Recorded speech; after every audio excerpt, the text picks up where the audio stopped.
Every day you learn something new. And it's only after you learn a great deal that you really feel that you can excel in architecture. My partners and I had worked together for quite a few years, and we knew each other very well. So when we formed this company, we knew what our strengths were, but we also knew what some of our limitations were. When we start projects, they start in very small scale. They start with me and the owner, and we talk about their aspirations and what they're looking to achieve.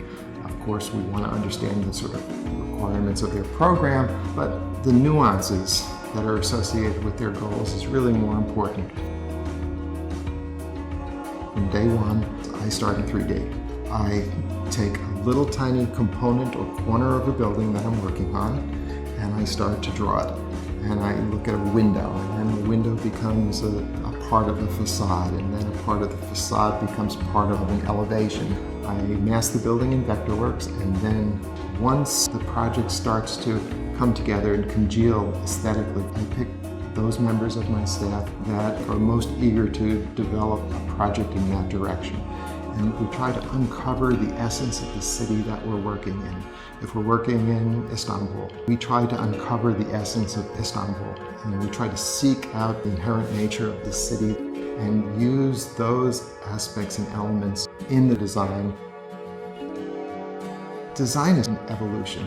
It's a great idea that I had back in college that I'm finally able to put into the works. One of the things that I really like to do too is to invent new systems, the new ways of building things. One of the things that were very common in our work is exposed structural systems. We revived exposed cast-in-place concrete as a concept. Some of the great architects of the 50s and 60s, Ian Pei, Paul Rudolph, Le Corbusier, they were happy to design buildings in exposed concrete, but the cost became prohibitive.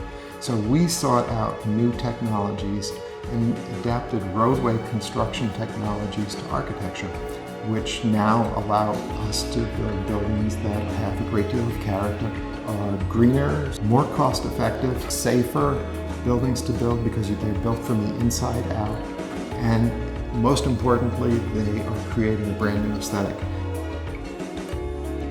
I do not think my career would be what it is today without Vectorworks.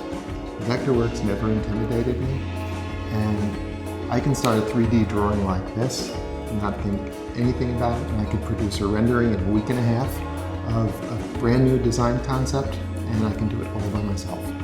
That's what's great about it.